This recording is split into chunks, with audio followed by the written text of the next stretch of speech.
China কমলা, মান্দারি কমলা, মিষ্টি লেবু ও coffee বিদেশি ফল হলেও এখন পার্বত্য চট্টগ্রামের মাটিতে এগুলো চাষ করা যাবে বলছেন রাইখালী কৃষি বিজ্ঞানীরা।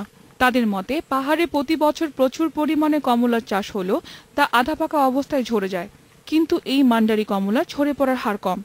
পার্বত্য চট্টগ্রামে ম্যাক্সিমাম ফল হলো ওরা কাঁচা অবস্থায় বিক্রি করে, কারণ কাঁচা ওর পাকতে পাকতে হলুদ হওয়ার আগে মাটিতে ঝরে পড়ে যায়। এই কারণে ওরা কাঁচা অবস্থায় বিক্রি করে, যেগুলো ত্বক অবস্থায় থাকে একদম হলুদ হওয়ার পরে এটা ঝরে যায় না, একদম গাছের অবস্থায় থাকে। এই কারণে এর মিষ্টতা অনেক বেশি। 1976 সালে কর্ণফুলীর পাড়ে 100 একর জমিতে গড়ে তোলা এই কৃষি গবেষণা কেন্দ্রে 200 প্রজাতির ফল ও সবজির উৎপাদন হচ্ছে। নতুন ফলগুলো গবেষণা কেন্দ্রে যোগ করেছে নতুন মাত্রা।